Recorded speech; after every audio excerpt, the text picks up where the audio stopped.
नमस्कार, news India में आप सबका स्वागत है। मैं हूं आपके साथ प्रीति सिंह। वो 30 मई का ही दिन था जब देश का पहला हिंदी अखबार उदंत मार्तंड प्रकाशित हुआ। वैसे तो पत्रकारिता में बहुत सारे गौरवशाली और यादगार दिन हैं, लेकिन कई साल पहले भारत में पहला हिंदी भाषा का समाचार पत्र 30 मई को ही प्रकाशित हुआ था। पंडित जुगल किशोर शुक्ल ने 30 मई 1826 को इसे कलकत्ता से एक साप्ताहिक समाचार पत्र के तौर पर शुरू किया था। ये पत्र हर मंगलवार को निकलता था।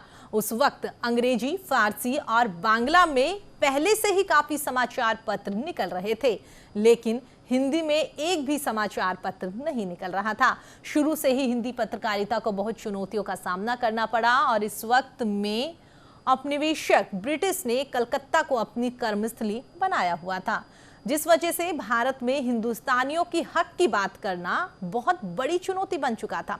इसलिए जुगल किशोर शुक्ल ने उदंत मार्तंड को एक तरह का नया साहसिक प्रयोग कहा जा सकता है। इसके अलावा हिंदी भाषी राज्यों से दूर होने के कारण उन्हें समाचार पत्र डाक द्वारा भेजना पड़ता था, जो कि आर्थिक रूप से काफी महंगा सौदा उस वक्त माना जाता था। हालांकि इसके लिए किशोर ने सरकार से बहुत अनुरोध भी किया था कि वो डाक दरों में कुछ हद तक रियायत दे दे, लेकिन ब्रिटिश सरकार इसके लिए कभी राजी ही नहीं हुई। इसके बाद पैसों की तंगी की वजह से उदंत प्रकाशन का 4 सितंबर 1826 को प्रकाशन पूरी तरीके से बंद कर दिया गया था। लेकिन कह सकते हैं बाद में परिस्थितियां बदली और हिंदी समाचार पत्रों ने समाज में अपना एक अलग स्थान बना लिया। साथ ही आपको यह भी बता दें कि उदंत मार्तंड से शुरू हुआ हिंदी पत्रकारिता का ये सफर आज भी बरकरार है और साथ ही हिंदी पत्रकारिता दिनों दिन समृद्धि की ओर कदम बढ़ाती हुई नजर आ रही है।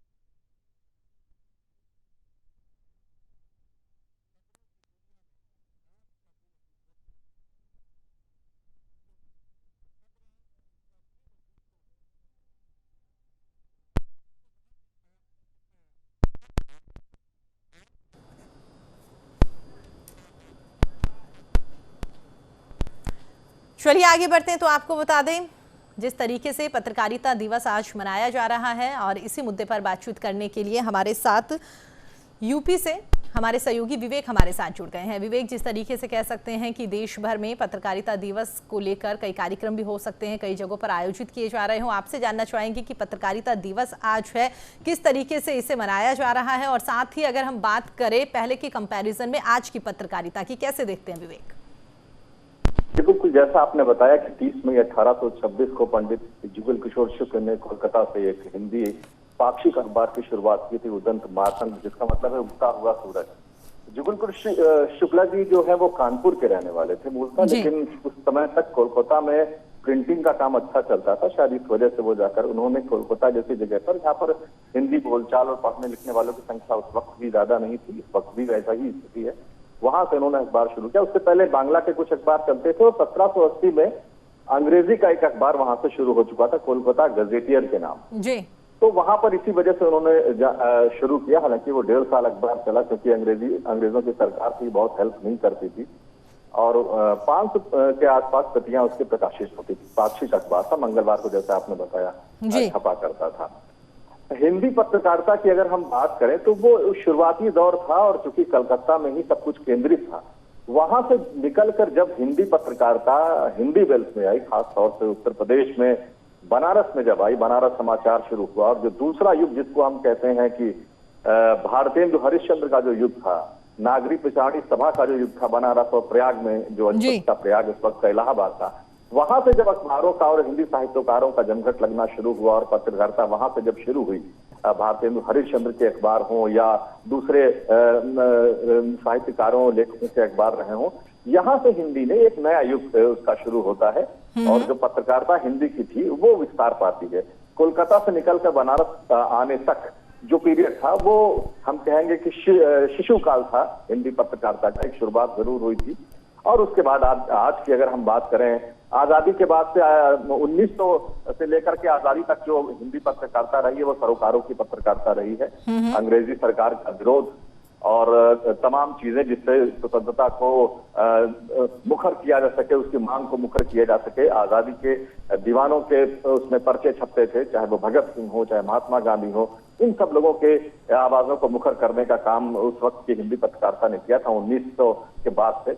और देश के आजाद होने के बाद धीरे धीरे विस्तार तो बहुत हुआ हिंदी पत्रकारिता का, इसमें कोई शक नहीं।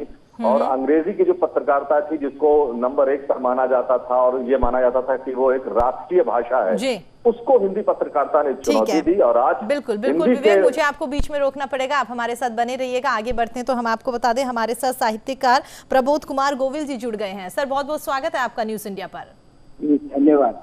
सर, जिस तरीके से पत्रकारिता दिवस आज पूरे देश भर में कह सकते हैं मनाया जा रहा है, आपसे जानना चाहेंगे, आज पत्रकारिता दिवस है, तमाम लोग जो हैं वो इसको लेकर सेलिब्रेट कर रहे हैं, तो कुछ लोग जो है वो कह सकते हैं कि इसकी आलोचना करते हुए भी कई जगहों पर देखे जा सकते हैं। आपसे जानना चाहेंगे, आपके नजरिए की बात करें तो आप कैसे देखते हैं पत्रकारिता दिवस को?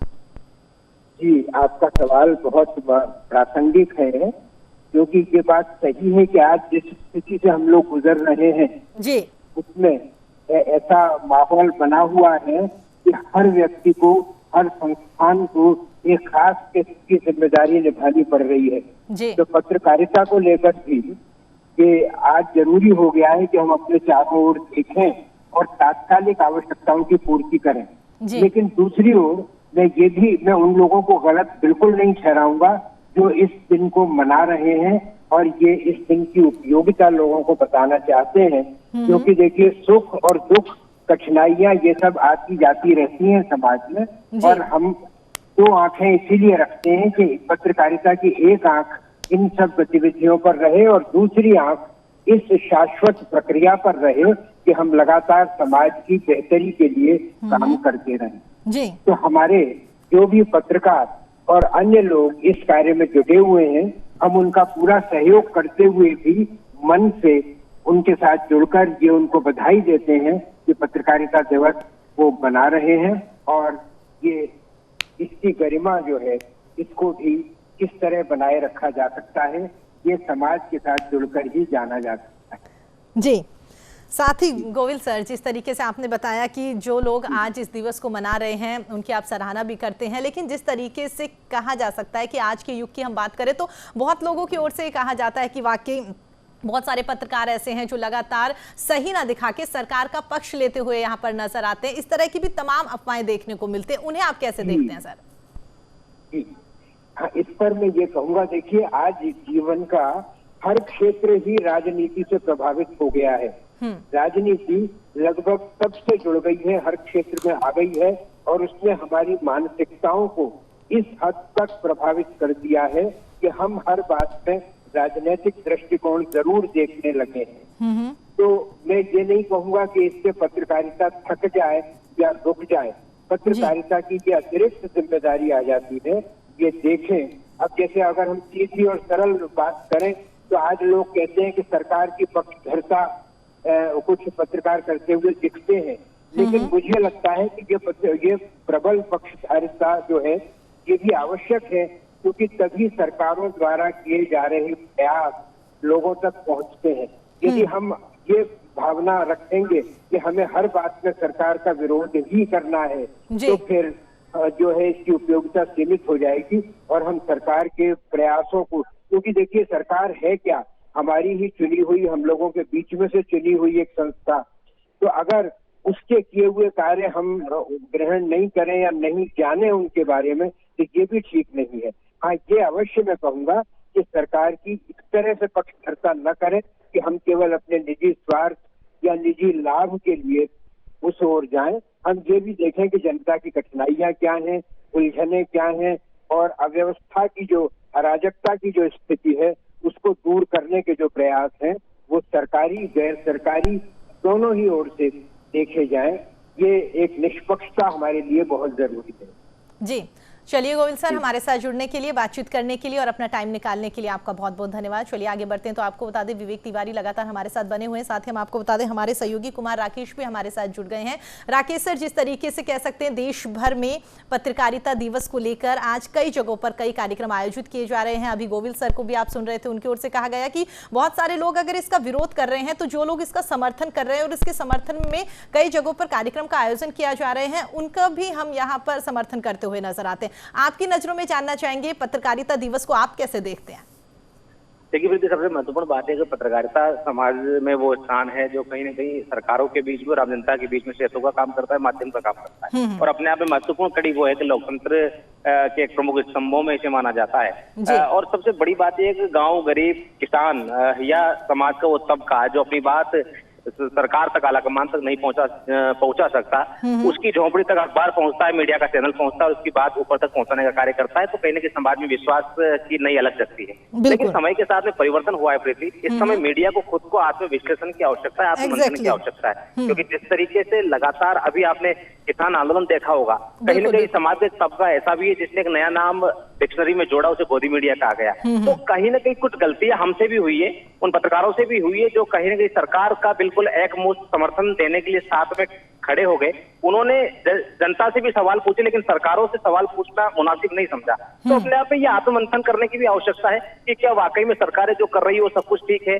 क्या सरकार के अंदर जो विसंगतियां हैं उनको उजागर हम सही तरीके से कर पा रहे हैं? तो ये तमाम चीजों पर भी गौर करना लाजमी है, क्योंकि आपके ऊपर एक अखबार की हेडलाइन एक गरीब जो झोपड़े में बैठा हुआ है उसके ऊपर इतना व्यापक असर डालती है जो सरकार के नियम कायदे नहीं डाल पाते हैं। यही कारण है कि वो विश्वास नहीं टूटना चाहिए। उस विश्वास को टूटने से बचाने के लिए आज एक बार फिर से पत्रकारिता जगत को आत्ममंथन की आवश्यकता है, तमाम पत्रकारों को उस पर सोचने की आवश्यकता है।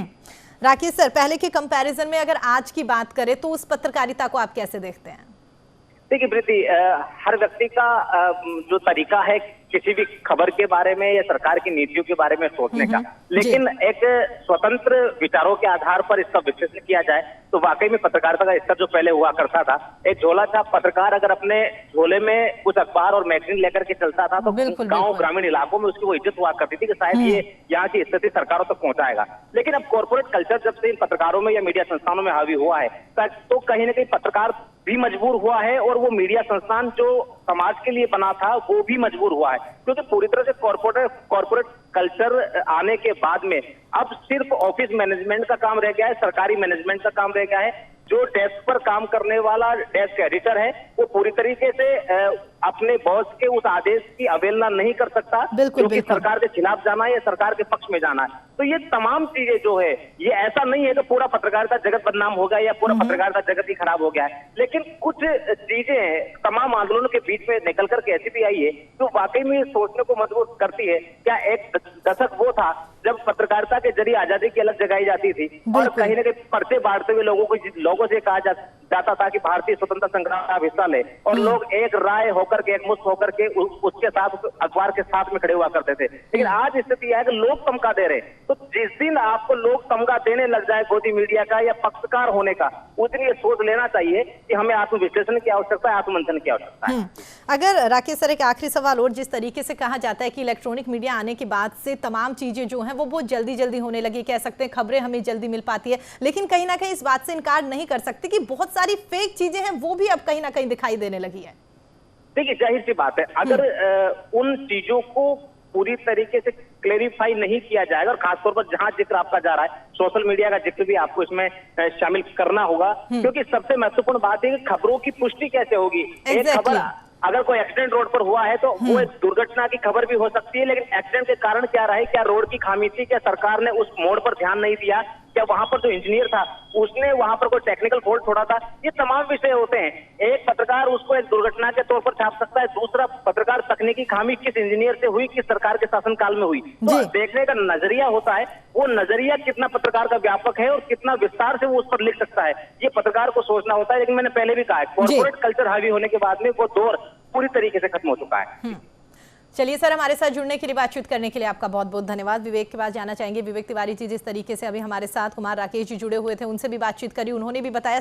सवाल मेरा आपसे यही है कि वाकई जिस तरीके से इलेक्ट्रॉनिक मीडिया जो है वो काफ़ी, अब कह सकते हैं कि पैर पसारता हुआ नजर आ रहा है, तमाम लोगों तक खबरें जो है वो काफ़ी जल्दी से पहुंचा रहा है, लेकिन इसमें खामियां भी ये देखने को मिल रही है कि चीज़ें सही नहीं आ पाती, लेकिन उसके बावजूद भी वो तमाम खबरें फैल जाती है।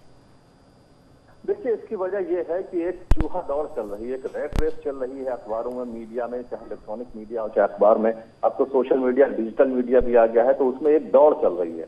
तो जल्दी से एक दूसरे से आगे निकल जाने की ये जो होड़ है, उसकी वजह से ये गलतियां हो रही हैं। चीजों को, तथ्यों को क्रॉस चेक नहीं किया जाता, उन्हें वेरीफाई नहीं किया जाता, इधर से खबर उठाकर वहां डाल दी जाती है और इसमें भारी गलतियां होती हैं।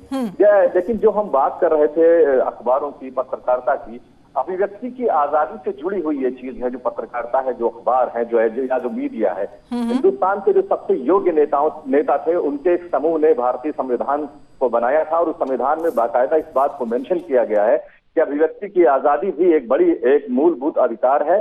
और जो चौथा खंबा है, 3 जुडिशरी, विधायिका, न्यायपालिका और कार्यपालिका के अलावा जो चौथा स्तंभ लोकतंत्र का है, वो इसी अभिव्यक्ति की आजादी को लेकर के है। और मीडिया यानी कि प्रेस इसको प्रतिबंधित करता है। तो मीडिया का ये मतलब था कि उसको अपनी बात कहने की आजादी थी। मैं आपको एक किस्सा बताऊं, ये लखनऊ का किस्सा है। प्रधानमंत्री थे जवाहरलाल नेहरू, उस समय उन्हीं का स्थापित किया हुआ अखबार था नेशनल हेरल्ड। लखनऊ से एडिशन छपता था और यहाँ के चेलापति राव एडिटर हुआ करते थे। नेहरू जी की लखनऊ में एक मीटिंग हुई, उन्होंने अपने सेक्रेटरी को भेजा अखबार के दफ्तर में, कहा कि चेलापति राव संपादक को बुला लाओ, हमारी मीटिंग है। वो आदमी जब सेक्रेटरी नेहरू जी का चेलापति राव के पास गया तो उन्होंने साफ मना कर दिया कि मैं पत्रकार हूँ, संपादक हूं, मैं किसी पॉलिटिकल रैली में नहीं जा सकता। जिस प्रधानमंत्री ने जिस अखबार को स्थापित किया था, यानी वो देश का प्रधानमंत्री था, इतना प्रभावशाली प्रधानमंत्री था, अखबार का मालिक था, उसके कहने पर भी संपादक उस पॉलिटिकल रैली में नहीं गए थे। ये संपादकों की, पत्रकारों की हैसियत हुआ करती थी। आज परिस्थितियां दूसरी हो गई हैं। जैसा हमारे मित्र ने बताया कि कमर्शियलाइजेशन हो चुका है, बाजारीकरण हो चुका है, पैसा चाहिए।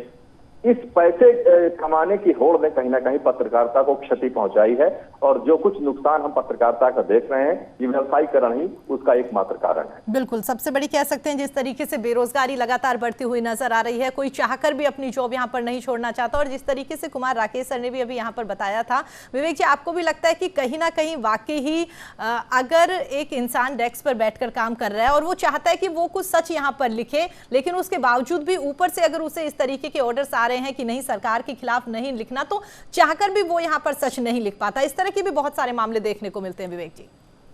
बिल्कुल।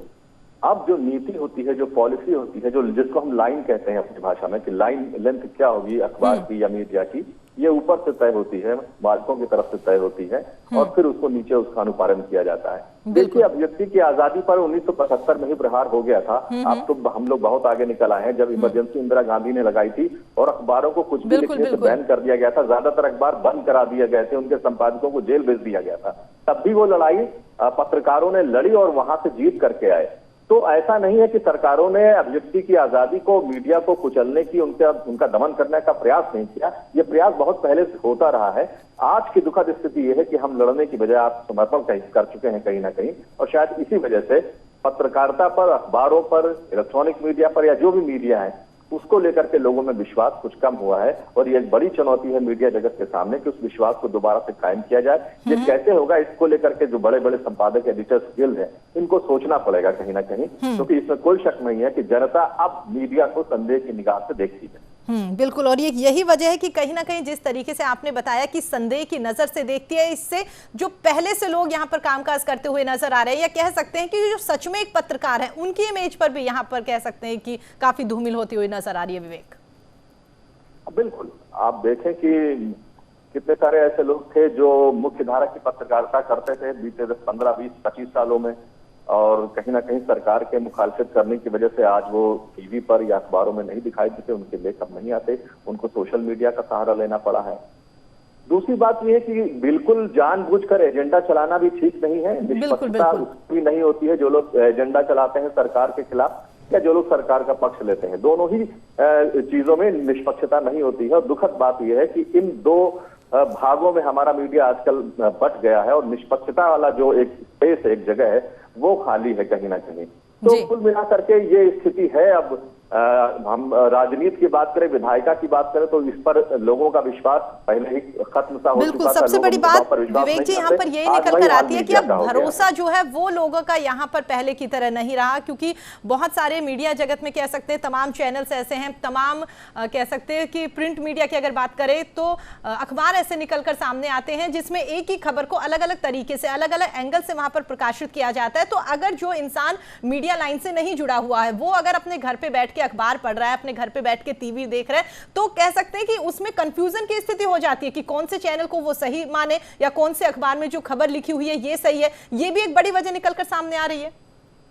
जी बिल्कुल, ना केवल अपने अपने एजेंडे के हिसाब से हेडलाइंस तय की जाती हैं मीडिया में, बल्कि जो तथ्य हैं उनको उसी हिसाब से बताया या छिपाया भी जाता है। ये दोनों ही बातें हैं जो पाठकों और दर्शकों के लिए ठीक नहीं है, उनको उनके सामने तथ्य आने चाहिए। लेकिन सुखद बात यह है और ये खुशी की बात भी है कहीं ना कहीं कि हमारा जो लोकतंत्र है, जो हमारे पाठक और दर्शक हैं, भले वो ग्रामीण इलाकों में रहते हैं, वो बहुत जागरूक और मैच्योर हैं। आप उनके साथ बैठिए, उनको कोई भी एक चैनल लगा कर दिखाइए, 10 मिनट में वो बता देंगे कि ये चैनल निष्पक्ष है या पक्षपात कर रहा है। पक्षपात कर रहा है तो किसके पक्ष में कर रहा है। यही हाल अखबारों का है। वो अखबार पढ़ के, उसकी हेडलाइन पढ़ करके समझ जाते हैं कि एक बार किस दिशा और किस लाइन पे जा रहा है। बिल्कुल। तो ये तो अब बिल्कुल क्लियर हो चुका है कि आप पाठकों और दर्शकों को मूर्ख नहीं बना सकते, वो सब जानता है। सोशल मीडिया का जमाना है और उस पर अपनी बात लोग कहते हैं, उसी से लग जाता है कि लोगों की समझ में ये अच्छी तरह से आ गया है कि कौन किस तरफ का है। ये समस्या हमारी है, ये पत्रकारों की समस्या है, पत्रकारिता जगत की समस्या है कि निष्पक्षता का जो विश्वास हमने इतने सालों में 1826 से लेकर के अब तक कायम किया था, बिल्कुल, अगर वो उसमें क्षरण हो रहा है तो उसको ठीक करना चाहिए, उसको दुरुस्त करना चाहिए। इस चिंता को सबको मिलकर करना पड़ेगा। और जहां तक कारपोरेट हाउसेस की बात है, ये ऐसा नहीं है कि बड़े अखबार हमेशा से कारपोरेट हाउसेस के हाथ में ही रहे हैं, सेठों के ही हाथ में रहे। वही लोग अखबार चलाते थे, चाहे वो बिरला हो, चाहे वो बड़े उद्योगपति हो, उन्हीं के लोग अखबार चलाते थे, वही उसके पीछे फाइनेंसर होते थे। लेकिन तब भी निष्पक्षता बनी रहती थी। ऐसा नहीं है कि ये कोई नई बात हो रही है। हाँ, चरित्र जरूर बदल गया है, शायद पैसे से ज्यादा पैसे कमाने की होड़, एक दूसरे से आगे निकलने की होड़ में कहीं ना कहीं पत्रकारिता का नुकसान किया। बिल्कुल बिल्कुल विवेक जी, आपने सही बात कही है। दोबारा आपका रुख करेंगे, इसी बीच हम आपको बता दें हमारे साथ उत्तराखंड से हमारे चैनल हेड भूपेंद्र हमारे साथ जुड़ गए हैं, उनके पास जाएंगे। भूपेंद्र हमारे साथ जुड़े हुए हैं। भूपेंद्र, हमारे साथ विवेक तिवारी जी भी जुड़े हुए हैं। जिस तरीके से लगातार तमाम सहयोगी भी हमारे साथ जुड़े थे, उनसे भी जानने की कोशिश करी थी कि अगर पत्रकारिता की बात करें आज की जगत के, जिस तरीके से 1826 में इसकी शुरुआत हुई थी और आज अगर 2021 की हम बात करें, कितना परिवर्तन आपको देखने को मिलता है भूपेंद्र? देखिए, मैं सबसे पहले जो है तमाम अपने पत्रकार साथियों को, अपने वरिष्ठों को, तमाम पत्रकारिता की जो है बधाई देता हूँ।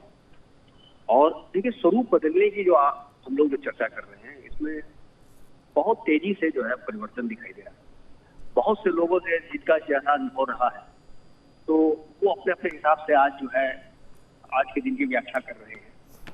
आज किस तरीके से पत्रकारिता का स्वरूप बदल रहा है, तमाम मानक जो हमने पढ़े, जो विश्वविद्यालय में हमने देखा, जो प्रैक्टिकल जमीनी हकीकत उसकी जानी समझी, और इतना काम करने के बाद देखिए जो देखने को मिल रहा है उसमें बहुत सा बदलाव आया है। चाहे वो हम संसाधनों के लिहाज से बात करें, चाहे हम आचरण के हिसाब से बात करें, चाहे हम जो है एक सोच और एक जो है विचारधारा की बात करें, तो सब में बदलाव आया है। बहुत से राजनेताओं से इस मामले में बात होती है, तमाम वरिष्ठ साथियों से इस मामले में बात होती है, तो बहुत से लोगों का ये कहना है कि बहुत तेजी से बदलाव आया है, बहुत जिसे कहते हैं वो गिरावट दर्ज हुई है। लेकिन आप देखिए, पत्रकारिता हम किसके आसपास कर रहे हैं? हम राजनीति, हम जो है सामाजिक, हम आर्थिक चीजों के आसपास दायरे को लेकर के ही जो है पत्रकारिता करते हैं। तो जब सब जगहों पे, सारे क्षेत्रों में गिरावट अगर दिखाई देती है, तो उससे पत्रकारिता कैसे अछूती रह सकती है? आज सोच की बात, अभी जैसे मैं राजीव, जिससे पहले जो है साथी हमारे बता रहे थे कि बहुत तेजी से बदलाव आया है, तो बदलाव का सबसे अहम कारण है कि देखिए आज हमें टक्कर लेने की जरूरत है। बहुत से लोग चिंतित भी हैं आज के दिन को कि पत्रकारिता जो है धीरे धीरे इसका जो है ह्रास हो रहा है, क्षरण हो रहा है। बिल्कुल है, इसको इस विषय पे बहुत गंभीरता से चिंतन और मंथन करने की जरूरत है। देखिए, बहुत छोटी छोटी बातें हैं। आज सोशल मीडिया का जमाना है, आज जो है बहुत ग्लोबल जो है चीजें हो गई हैं, तो आप इन चीजों को, अपने तरीकों को बदलना पड़ेगा, अपनी जो है सोच को का दायरा बड़ा करना पड़ेगा, आपको बहुत ही विस्तृत रूप से लाना पड़ेगा। समाज के अंतिम छोर पे खड़े व्यक्ति से लेकर के समाज के प्रमुख व्यक्ति तक का जो है बीच का कैसे संवाद आपको बेहतर तरीके से आप स्थापित कर पाए और किस तरीके से उसका प्रचार प्रसार कर पाए, उसमें पूरी ईमानदारिता आपकी दिखाई दे, आपकी कार्यशैली और कार्य प्रणाली बड़ी पारदर्शी हो, तो इन तमाम विषयों पे सोचने की बात है। देखिए, चीजें अपने हिसाब से बदलती हैं। लोगों का ये कहना था कि जब टीवी जगत का जन्म हुआ तो लोग कहते थे कि अखबारों का जो है धीरे धीरे चलन खत्म हो जाएगा, लोग अखबारों की तरफ रुझान नहीं करेंगे। लेकिन आप देखिए, अखबारों की आज भी जो है उतनी ही उपयोगिता है, उतनी ही जो है विश्वसनीयता है। तो भले ही अखबार की आयु या टीवी की आयु 2 मिनट की हो, लेकिन उसको जो है लिखा हुआ एक बोला गया शब्द एक इतिहास के रूप में दर्ज कर दिया जाता है।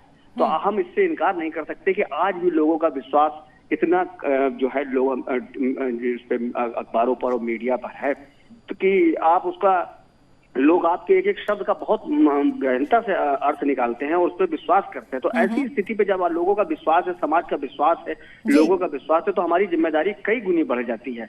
हालांकि चीजों में बदलाव आया है, लेकिन ऐसा है नहीं है कि अभी चीजें हमें इससे थोड़ा लेकिन भूपेंद्र, बात वही है ना, जिस तरीके से अभी विवेक तिवारी जी हमारे साथ जुड़े हुए हैं, उनसे भी बात कर रहे थे, कुमार राकेश हमारे साथ जुड़े हुए थे, उनसे भी बात करी, तो एक तरीके से बात ये निकल के सामने आती है ना कि पहले जो तमाम खबरें एक ही एंगल से छपती थी, सबका मोटिव यही रहता था कि जो भी यहाँ पर घटना हुई है उसकी जानकारी यहाँ पर लोगों को पहुंचाई जाए। लेकिन आज जिस तरीके से विवेक जी ने बताया कि हेडलाइन जो है वो भी अपने अपने एजेंडे यहाँ पर तय करते हैं, उसके हिसाब से यहाँ पर हेडलाइन बनाई जाती है। इवन हम तो ये भी कह सकते हैं कि बहुत सारे मीडिया हाउसेज ऐसे हैं जहाँ पर लोग जो है वो अपनी फरियाद लेकर पहुंचते हैं, वहां पर रोते हैं, परेशान होते हैं कि प्रशासन हमारी नहीं सुन रहा, तो एटलीस्ट यहां पर मीडिया में अगर खबर दिखाई जाएगी तो कहीं ना कहीं हमारे समर्थन में लोग जुटेंगे और जो भी जिस मामले को लेकर हम यहां पर आए हैं उसके खिलाफ एक्शन लिया जाएगा। तो कह सकते हैं कि कहीं ना कहीं लोगों को भरोसा भी है, लेकिन बहुत सारे लोग ऐसे भी है जो उनकी ओर ध्यान भी नहीं देते।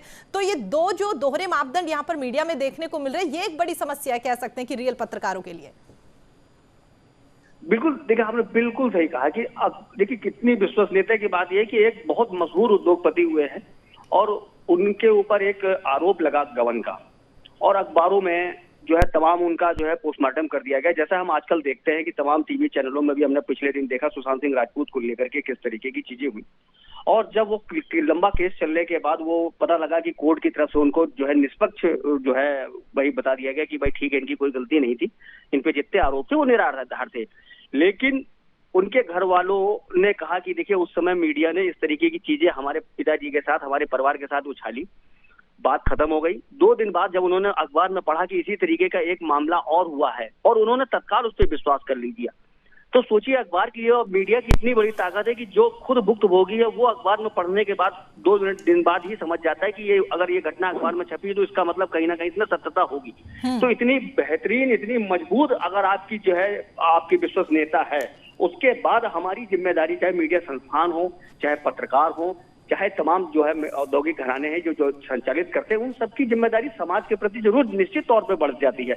लेकिन अब रही बात एजेंडे को, जैसे इससे पहले विवेक बता भी रहे थे कि तमाम लोगों का अब आज की डेट में एजेंडा जो बदला हुआ है वो अपने अपने उनके अपने कुछ स्वार्थ हैं, कुछ अपने उनकी जो है मजबूरियां भी आप कह सकते हैं, या ये कह लीजिए कि जिस तरीके से आज के पूंजीवाद का दौर हावी होता जा रहा है, तो वहां पूंजीवाद के इस दौर में अपने आप को और उनके चक्कर में जो लोग सच लिखना चाहते हैं वो चाहकर भी नहीं लिख सकते, क्योंकि कहीं ना कहीं कह सकते हैं या तो इतना प्रेशर उनके ऊपर होता है और अगर वो फिर भी सच लिखते हैं तो उन्हें नौकरी से हाथ धोना पड़ेगा। इस तरीके से भी बहुत मामले देखने को मिलते हैं, जिसकी वजह से भी कह सकते हैं कि सच में जो पत्रकारिता है वो नहीं हो पा रही। देखिए ये बिल्कुल सही कहा आपने। इससे पहले हम लोगों ने खुद देखा है कि दिल्ली के तमाम नामी गिरामी पत्रकारों की आज क्या स्थिति है, आज क्या स्थिति है, और किस तरीके से उन्होंने अपने आप को सोशल मीडिया पे ला करके नए प्लेटफॉर्म तैयार करने के बाद किस तरीके से वो बात कर रहे हैं। आज की डेट में सबसे पहला हो गया है कि आपको किस तरीके का अपना मैनेजमेंट, फाइनेंस मैनेजमेंट कितना मजबूत करना है, उसके लिए आपको किस हद तक का जाना है। गिरावट जो दिखाई दे रही है, ये उसका सबसे बड़ा उदाहरण है दिल्ली के तमाम बड़े पत्रकार जिन्होंने कुछ कोशिश करी, अपनी तरफ से तमाम चीजों को प्रयास किया या दबाव बनाने की चीज करी, तो वो चीजों से अगर उनको लगा कि औद्योगिक घरानों को लगा कि उनके हित टकरा रहे हैं, तो उन्होंने ऐसी स्थिति में उनको जो है शांत कर दिया, या उनको कह सकते हैं कि बेदखल कर दिया अपने दायरे से। तो ऐसी स्थिति में आप अंदाजा लगाइए कि दबाव जो औद्योगिक घराने पहले भी, हालांकि जो है देश की आजादी के बाद से तमाम जो बड़े बड़े अखबार थे वो जो है तो तमाम जो है औद्योगिक घरानों के द्वारा संचालित किए जाते थे, लेकिन उस समय कोई बड़ा औद्योगिक घराना अपने नाम का जो है ढिंढोरा नहीं पीटता था, न ही किसी सार्वजनिक तौर पर अपने आप को सामने लाता था। आज लोगों को बताने में ये आज जो हम न्यूज था, एक मिशन था, आज एक तरीके से ये प्रोफेशन हो गया है। तो ये जब बदलाव आता है कि जब आप किसी बिल्कुल, और इसमें एक बात और जोड़ना चाहूंगी कि अब अगर सच पत्रकार के सामने है और फिर भी कह दिया जाता है तमाम, जिस तरीके से आपने बताया कि जो लोग किसी चैनल में पैसा लगा रहे हैं या किसी अखबार में जिन लोगों का पैसा लगता हुआ नजर आ रहा है, उनकी ओर से अगर कह दिया गया कि ये खबर इस एंगल से ही चलेगी, तो पत्रकार जो है वो चाहकर भी यहाँ पर ना नहीं बोल सकता। ये भी एक बड़ी समस्या निकल कर सामने आ रही है।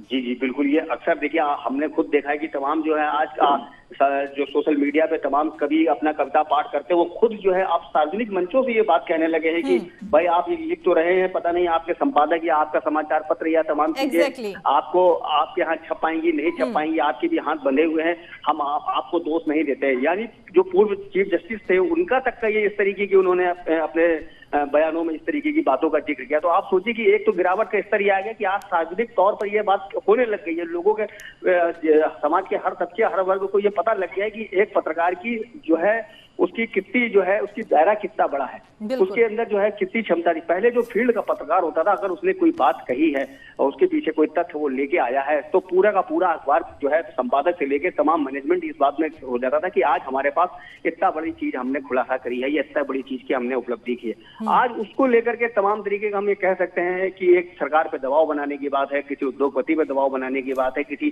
कंपनी के खिलाफ जो है उसको तुरंत कैश करने की होड़ मची हुई है इस समय। तो ऐसी जो चीजें जो सामने आ रही हैं, इस पे अभी आप देखिए जैसे इससे पहले भी एक वेब सीरीज भी शुरू हुई आई है, और उस वेब सीरीज में भी ये दिखाया गया है कि अखबारों के जो मालिकान होते थे वो अपने आप को कितना जो है कितना सरकार और अपने अखबार के बीच में कितना संतुलन बना के चलते थे। तो ऐसी स्थितियां परिस्थितियां बहुत ही कम देखने को मिल रही है। आज की डेट में ब्लैकमेलिंग का दौर ज्यादा हो गया, दबाव बनाने का हो गया। इनकार नहीं कर सकते कि अब पत्रकारिता सिर्फ अपने तक ही सीमित रह गई है। जिस तरीके से तमाम सहयोगी जुड़े थे उन्होंने भी बताया कि हर कोई यहाँ पर पहले अपना फायदा देखता है, उसके बाद में पहले की पत्रकारों की अगर हम बात करें तो उन्हें यह रहता था कि जो खबर हमारी ओर से दिखाई जा रही है, लोग इस पे इतना भरोसा करते हैं कि चाह के भी हम कुछ गलत नहीं दिखा सकते। अब बहुत सारे लोग कहते हैं कि इस चैनल पर यह चीज गलत चलाई जा रही है, ये इस अखबार ने इस चीज को गलत यहां पर छापा है। तो कहीं ना कहीं पहले की जो इमेज पत्रकारों की बनी हुई थी वो यहाँ पर काफी धूमिल होती हुई नजर आ रही है। दोबारा आपका रुख करेंगे, विवेक आपके पास आना चाहेंगे। जिस तरीके से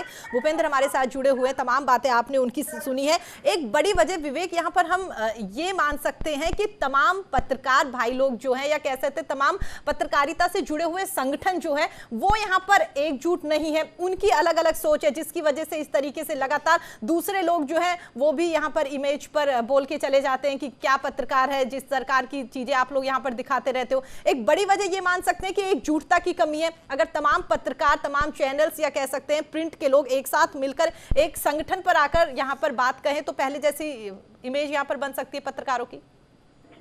देखिए, सोचने में तो ये अच्छा लगता है, लेकिन ये असंभव है, क्योंकि कहीं ना कहीं जो बाजारीकरण है, जो पैसा है और लाभ है, वो इसके आड़े आता है। एक दूसरे से अधिक लाभ कमाने की होड़ है। जाहिर बात है ऐसे में मिल करके काम करने की परिस्थिति नहीं बन सकती। देखिए, एक समय था, ज्यादा वक्त नहीं, 25-30 साल पहले तक की अगर हम बात करें तो पत्रकारिता को एक मिशन माना जाता था। ये माना जाता था कि अखबार जो चलाए जा रहे हैं वो कोई फायदे के लिए नहीं चलाए जा रहे हैं, ये एक मिशन है, हमको जनता की सेवा करनी है, जनता की बात सरकार तक, सरकार की बात जनता तक पहुंचानी है। और एक लखनऊ की ही बात करें, उत्तर प्रदेश में एक अंडरलाइन था कि पत्रकार वही है जो सरकार की आंखों में खटकता है, यानी उसका रोल ये है कि वो सरकार को आईना दिखाए, उसकी कमियां बताए। उसका प्रोपोगंडा करना, उसका भोंपू बनना, ये पत्रकारिता का मकसद नहीं हुआ करता था। वो काम सरकार अपने पैसे से, अपने रिसोर्सेज से करे, उसको अपना जो कुछ भी प्रचार करना है। हमारा काम है पत्रकार होने के नाते कि हम सरकार की कमियों को उजागर करें, उनको दिखाएं और उनको फिर सरकार उसको ठीक करे। ये एक सीधी सीधी लाइन थी जो पत्रकारिता की थी। आजादी के बाद से कुछ इसी तरह की परिस्थिति बनी। आजादी के पहले तो देश को आजाद कराना था, वो एक अभियान, एक मिशन था। धीरे धीरे इसमें क्षरण आता चला गया और जो ये एक पत्रकारिता मिशन था वो एक व्यवसाय हो गया। आज हम लोग एक दूसरे से बात करते हैं तो कहते हैं अच्छा तुम क्या पत्रकारिता को अच्छा है, ये पेशा अच्छा है, ये व्यवसाय अच्छा है, ये एक प्रोफेशन हो गया है, ये एक मिशन नहीं है। इस शब्द को अगर हम मिशन और प्रोफेशन को अगर हम देखें, उसकी एनालिसिस करें तो आपको पता लग जाएगा कि हम कहाँ थे और हम कहाँ पहुंच गए और हमें क्या करना है। अब ये एक नौकरी है, एक 8 से 9 घंटे की नौकरी है जिसमें हमको जो भी जिम्मेदारी दी जाएगी वो बिल्कुल हम बिल्कुल करते हैं। तो जब आप मिशन से प्रोफेशन की तरफ चले जाते हैं तो जो पत्रकारिता की मूल भावना है उस पर चर्चा करना ही बेईमानी है। हम उस पर क्या चर्चा करें जब हम एक व्यवसाय कर रहे हैं, हम एक प्रोफेशन कर रहे हैं, हमको कंपनी पैसा देती है और हम उसके हिसाब से काम कर रहे हैं। हमारा संपादक जो कहता है हम उस हिसाब से उसी तरह की खबरें ला करके उसी तरह से लिख करके प्रेजेंट करते हैं। इसमें मिशन कहाँ रह गया, इसमें अपनी अभिव्यक्ति कहाँ रह गई? तो ये सारी चीजें अब धीरे धीरे खत्म हो रही हैं। हालांकि कुछ ऐसे मीडिया संस्थान अब भी हैं इस दुनिया में, इस देश में, जो पत्रकारिता के मिशन को अभी भी बनाए हुए हैं, लेकिन बिल्कुल विवेक आपने सही बात कही, लेकिन सोचने वाली बात यह है ना कि वो मीडिया हाउसेज जो है उनके कंपैरिजन में तो दूसरे मीडिया हाउसेज है उसके अगर हम कंपेयर करें तो कह सकते हैं कि उनमें से जिस तरीके से आपने नाम लिया है, कह सकते हैं कि एक दो जो ऐसे चैनल है उन्हें आप जानते हैं, मैं जानती हूँ, या कुछ एक दो लोग और जानते होंगे, तमाम लोग उन्हें नहीं जानते, क्योंकि कहीं ना कहीं यही बड़ी वजह है कि उनका इतना प्रचार प्रसार भी नहीं किया जाता। क्यों? क्योंकि वो सच दिखाते हैं, या कह सकते हैं कि कहीं ना कहीं सरकार की तमाम चीजों का बखान वहां पर नहीं किया जा सकता। ये बात मान सकते हैं? देखिए, सरकार का बखान करना या ना करना, इसको हम सच और झूठ से ना तोलें। सरकार, हम सच को दिखाएं। हो क्या रहा है कि हम सच नहीं दिखाते, हम आधा सच दिखाते हैं। अब मान लीजिए कि हम आज की बात करें, अगर हमको एक हेडलाइन लगानी हो तो हम ये हेडलाइन लगा सकते हैं कि देश में कोरोना संक्रमितों का आंकड़ा 2 लाख के नीचे पहुंच गया, आज चौथा दिन है। या फिर हम ये हेडलाइन लगा दें कि अभी भी 3,500 से ज्यादा मौतें हो रही, जो एक बड़ी संख्या है। एक बीमारी से अभी भी इतने महीनों के बाद भी 3,500 से 4,000 के बीच में लोग मर रहे हैं। तो सच को दिखाने का अपना अपना एक तरीका है। लोगों ने अपने अपने एजेंडे, चूंकि अपने अपने घर, अपनी अपनी कॉलोनियां बसा रखी हैं, उसी कॉलोनी में रहते हुए वो उसके हिसाब से तथ्यों को परोसते हैं या छिपाते हैं। ये एक चलन बन गया है। हम पूरा सच नहीं दिखाते, पूरी बात को सच सही तरह से नहीं करते। और ये दोनों तरफ की जो पत्रकारिता पक्ष और विपक्ष, बिल्कुल विवेक, और यही सबसे बड़ी वजह है कि इस तरीके से तमाम पत्रकारों की इमेज जो है वो धूमिल होती हुई नजर आती है, क्योंकि आधा सच जो है वो कहीं ना कहीं हम सबके लिए काफी खतरनाक है। बिल्कुल दोबारा आपका रुख करेंगे। इसी बीच हम आपको बता दें, वरिष्ठ पत्रकार आरबी उपाध्याय जी हमारे साथ जुड़ गए हैं। RB Upadhyay ji, news India पर बहुत बहुत स्वागत है आपका। धन्यवाद प्रीति जी। सर, जिस तरीके से कह सकते हैं देश भर में पत्रकारिता दिवस को लेकर कार्यक्रम किए जा रहे हैं, हम भी आज इस मुद्दे को लेकर डिस्कस कर रहे हैं, आपसे जानना चाहेंगे किस तरीके से आज के दिन को देखते हैं आप?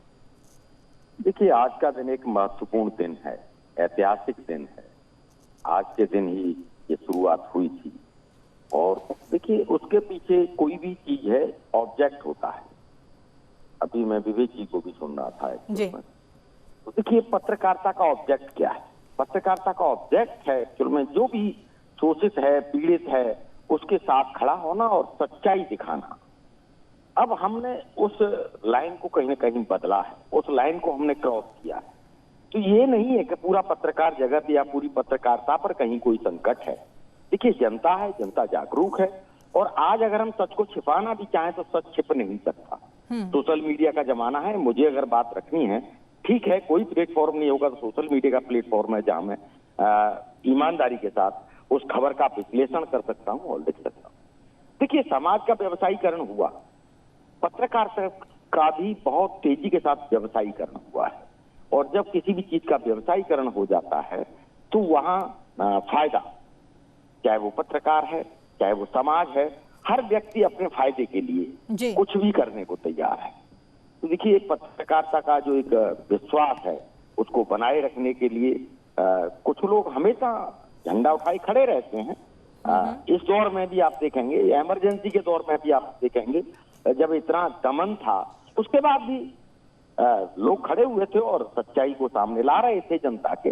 तो आज भी इस दौर में भी पत्रकारिता जिंदा है, ईमानदारी से सच्चाई के साथ बातों को जनता के सामने रख रही है और जनता का भरोसा भी जीत रही है। अब आज के दौर में और पिछले दौर में देखिए, जब व्यवसायीकरण होगा तो बट नेचुरल है, बहुत सारी चीजें बदलेंगी।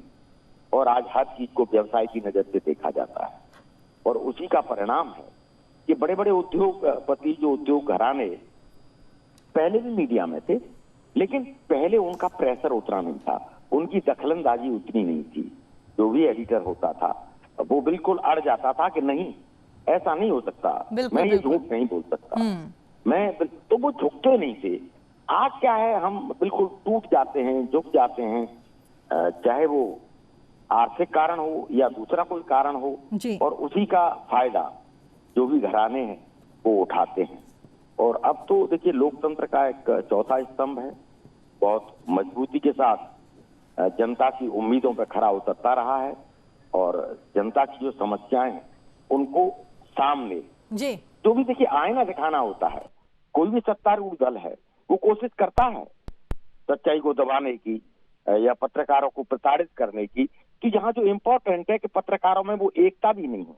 आप देखें किसी एक वकील के साथ अन्याय हो जाता है तो सारे वकील सड़क पर आ जाते हैं, लेकिन हम देखते हैं कि हमारे बहुत सारे पत्रकार साथियों के साथ अन्याय होता है। तो हम जब अपने साथियों को न्याय नहीं दिलवा पाते तो जनता को यह कैसे भरोसा हो कि वो जनता को न्याय दिला पाएंगे। तो एक मजबूत और ईमानदार संगठन की भी जरूरत मैं महसूस करता हूं पत्रकार जगत में। उससे क्या होगा कि जो उत्पीड़न है वो रुकेगा, और जब उत्पीड़न रुकेगा तो पत्रकार अपनी बात को निर्भीकता से, ईमानदारी के साथ और जनता के साथ खड़ा होकर, जनता के सारोकारों के साथ खड़ा होकर जी अपनी आवाज को बुलंद करता है। आरबी सर, जिस तरीके से आपने बताया कि आधा झूठ और आधा सच, इस तरह की तमाम मीडिया हाउसेस जो हैं वो चलते हुए नजर आ रहे हैं, यही एक बड़ी वजह मान सकते हैं कि लोग अब मीडिया हाउसेस और अखबारों पर भरोसा ना करके कहीं ना कहीं सोशल मीडिया का रुख ज्यादा करते हुए नजर आ रहे हैं। बिल्कुल सही बात कहा प्रीति कि लोगों का विश्वास पत्रकारिता के प्रति घटा है, जो बहुत चिंता का विषय है, चाहे वो प्रिंट मीडिया है चाहे वो इलेक्ट्रॉनिक मीडिया है। तो देखिए उस विश्वास को बनाए रखना हम पत्रकारों का ही दायित्व है, पत्रकारिता का ही दायित्व है कि वो अपनी छवि को धूमिल न होने दे। और देखिए हर पत्रकार अगर कोशिश करेगा, ये नहीं है कि अपवाद तो सब जगह देखने को मिलते हैं, पूंजीपतियों में भी, समाज में भी, नेताओं में भी। ये नहीं कि सारे ही नेता भ्रष्ट, करप्ट और उसी कैटेगरी में हैं। कुछ अच्छे राजनेता आज भी मौजूद हैं। तो देखिए सच्चाई और अच्छाई कल भी थी, आज भी है। समय के साथ कुछ चीजें बदलती हैं, लेकिन मैं फिर वही कहूंगा कि हम सब लोग संकल्प लें पत्रकारिता दिवस पर, तो डेफिनेटली जनता को भी राहत मिलेगी। देखिए जनता चाहती क्या है, बिल्कुल कि जनता जो शोषित है, जो पीड़ित है, जिसके साथ अन्याय हो रहा है, वो चाहता है कि मीडिया मेरी बात रखे, सरकार के सामने ईमानदारी के साथ लाए, तो सरकार को मजबूर किया जा सकता है। लेकिन होता क्या है, वो सच्चाई को दबाया जाता है या अपने तरीके से उसे मैनिपुलेट किया जाता है। और जब मैनिपुलेट करके, देखिए सिक्के के दो पहलू होते हैं, तो एक तो खबर का विश्लेषण, और विश्लेषण सच्चाई के साथ जी अगर ये होगा तो विश्वसनीयता बढ़ेगी। बिल्कुल। और रहा दमन तो जब राजा महाराजा थे तब भी व्यक्ति की स्वतंत्रता पर अंकुश लगाने की हर राजा महाराजा भी कोशिश करते थे जी कि भी राजा महाराजा के खिलाफ कोई सच न बोले, उनका ये महिमा मंडन करता रहे जी। तो आज भी सरकारें और जो पूंजीपति हैं वो चाहते हैं कि भी जो एक व्यवस्था है उस व्यवस्था के समर्थन में ही पत्रकार और पत्रकारिता, सारा मीडिया उसको सपोर्ट करता रहे। लेकिन वही कुछ आवाजें होती हैं जी, ऐसा नहीं है, उस दौर में भी थी और आज के दौर में थी, बिल्कुल, जो ईमानदारी के साथ आज भी अपनी पत्रकारिता या पत्रकारिता धर्म का निर्वहन कर रहे हैं। बिल्कुल। आरबी उपाध्याय जी, एक आखिरी सवाल मैं आपसे पूछना चाहूंगी। जिस तरीके से आपको भी कितने सालों का एक्सपीरियंस है, आप खुद वरिष्ठ पत्रकार हैं, काफी सिचुएशंस आपके सामने भी आई ऐसी होगी कि जब आपको सोचना पड़ा होगा कि वाकई सच यहाँ पर दिखाया जाए, या जिस तरीके से मेरे सामने इस सिचुएशन आ रही है कि कहा जाता है कि सच ना दिखा के जो खबरें यहाँ पर लगातार सबके सामने चलती हुई नजर आ रही है उनका जिक्र किया जाए, उन्हें ही यहाँ पर छापा जाए। कोई ऐसा किस्सा आप हमारे साथ शेयर करना चाहें? देखिए डेफिनेटली बहुत सारी विषम परिस्थितियां आती हैं। अब फर्क क्या हो गया है, पहले पत्रकार भी अपना थैला लटकाया, उसका अपना कोई औद्योगिक साम्राज्य नहीं होता था, वो कोई बिजनेस नहीं करता था, उसका फुल टाइम यही था। जैसे तपस्या, मतलब पत्रकारिता एक तपस्या थी। लेकिन जैसे जैसे हम औद्योगिकरण के दबाव में, मान लीजिए मैं पत्रकार हूँ तो बहुत सारे दबाव होते हैं। अभी जब मैं सच्चाई बोलूंगा तो मेरा जो काम काज है उसको, या जो मेरा व्यापार है उसको क्षति पहुंचेगी, ये सोच के कई बार समझौते किए जाते हैं कि यार मैं बोलूंगा तो मेरा जो कामकाज है वो सरकार है और वो सत्ता पक्ष है वो तरह तरह की परेशानियां पैदा करेगा, तो मैं व्यवसाय ठीक तरीके से नहीं कर पाऊंगा। जबकि पहले पत्रकार होता था, पत्रकारिता करता था, वही उसकी रोजी रोटी थी, वही उसका व्यवसाय था, तो उसे कोई डर नहीं होता था। वो निडर होके काम करता था कि मेरा ये थैला या झोला जो मैं लटका के घूम रहा हूँ, इसके अलावा उसके पास कुछ नहीं होता था। और कलम होती थी और कलम की ताकत होती थी, तो वो झुकता नहीं था।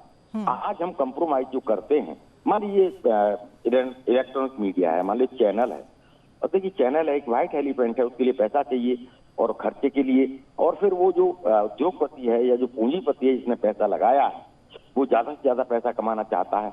तो ज्यादा से ज्यादा पैसा कमाने के लिए गलत रास्ते से ही कमाया जा सकता है, ईमानदारी से बहुत ज्यादा आगे नहीं बढ़ा जा सकता। ये समाज में बिल्कुल जो सच्चाई है उसे नकारा नहीं जा सकता। तो हर व्यक्ति में एक अंधी दौड़ हो गई है कि वो ज्यादा से ज्यादा सरकार का गुणगान करेगा, बिल्कुल, और तभी फिर वो गोदी मीडिया और मोदी मीडिया ये सब चीजें बिल्कुल। आरबी जी, बिल्कुल एक छोटा सा सवाल और, जिस तरीके से मैंने अभी विवेक जी से भी पूछा था, उन्होंने कहा था कि प्रीति आज के युग में कह सकते हैं कि ऐसा मुमकिन तो नहीं है, लेकिन वाकई अगर ऐसा हो तो वो काफी अच्छा होगा हम सब के लिए, कि तमाम संगठन जो है, पत्रकारिता हाउसेस की बात करें, वो अगर एक मंच पे आ जाए कि अब हमें सिर्फ सच्चाई दिखानी है, तो कहीं कह सकते हैं कि पहले जैसी इमेज यहाँ पर बन सकती है पत्रकारों की। बिल्कुल सही बात कही, और मैंने शुरू में ही इस बात को बिल्कुल अंडरलाइन किया था कि देखिए मजबूत संगठन होगा तो औद्योगिक घराने भी झुकेंगे, और जो सरकारें हैं उन पर भी एक दबाव पड़ेगा। बिल्कुल, तो ईमानदारी के साथ खबरें बाहर आ सकती। लेकिन होता क्या है, संगठन होते हैं और जो संगठन के मुखिया होते हैं वो भी एक पॉलिटिशियन हो जाते हैं कि वो अपने फायदे के लिए, अपनी कुर्सी के लिए वो पत्रकारों को, पत्रकारिता को सबको दांव पर लगा देते हैं जी। तो उससे न तो सरकारों पर प्रेशर बन पाता है और न औद्योगिक घरानों पर, जिनकी पूंजी मीडिया हाउस या पत्रकारिता में लगी हुई है, न उन पर दबाव है। और वो ये चाहते हैं, उनके लिए ये बहुत अच्छा अवसर होता है कि भाई कोई मजबूत संगठन पनप न पाए। तो एक मजबूत संगठन की जरूरत है, तो जो अन्याय, जो अत्याचार पत्रकारों पर हो रहा है, बिल्कुल, उसे रोका जा सकता है। हमें समाज के अन्य वर्ग हैं उनसे सीख लेनी चाहिए। जैसा मैंने बताया कि वकील है, कि एक वकील के साथ पुलिस वाले की हिम्मत नहीं होती कि एक वकील के खिलाफ कोई अभद्र भाषा का प्रयोग करे या उसे टॉर्चर करे। उसे डर होता है कि सारे वकील एक साथ खड़े हो जाए। तो वो एक डर पैदा करना होगा, एक मजबूत संगठन बनाना होगा, ईमानदार संगठन बनाना होगा, जो बिके नहीं, जो समर्पण न करे। और अगर बिल्कुल आरबी जी, आपने सही कहा, और कहीं ना कहीं जब तक सब लोग एक साथ मिलकर यहाँ पर आवाज उठाते हुए नजर नहीं आएंगे, या कह सकते हैं कि जिस उद्देश्य के साथ पत्रकारिता की शुरुआत की गई थी, उस उद्देश्य में सभी लोग समायोजित होते हुए नजर नहीं आएंगे, तब तक इसी तरीके से लगातार बातचीत, और कह सकते हैं इमेज जो धूमिल होती हुई नजर आ रही है पत्रकारों की, वो इसी तरीके से बरकरार रहेगी। आप तमाम लोग हमारे साथ जुड़े, अपना कीमती टाइम आप लोगों ने हमारे लिए निकाला, उसके लिए आप सभी का बहुत बहुत धन्यवाद। तो आपने देखा किस तरीके से तमाम सहयोगी और वरिष्ठ पत्रकार हमारे साथ जुड़े हुए थे। उन्होंने बताया कि आज देश भर में कई जगहों पर पत्रकारिता दिवस को लेकर कार्यक्रम आयोजित किए जा रहे हैं, लेकिन सबसे बड़ी बात यही है जिस तरीके से अलग अलग संगठन, अलग अलग मीडिया हाउसेज अपने हिसाब से यहाँ पर खबरों को दिखाते हैं, वो एक बड़ी वजह निकलकर सामने आ रही है कि हर दिन पत्रकारों को यहाँ पर सुनना पड़ता है, पत्रकारों की इमेज यहाँ पर धूमिल होती हुई नजर आ रही है। फिलहाल इतना ही। देश और दुनिया की तमाम खबरों के लिए आप देखते रहिए न्यूज़ इंडिया। नमस्कार।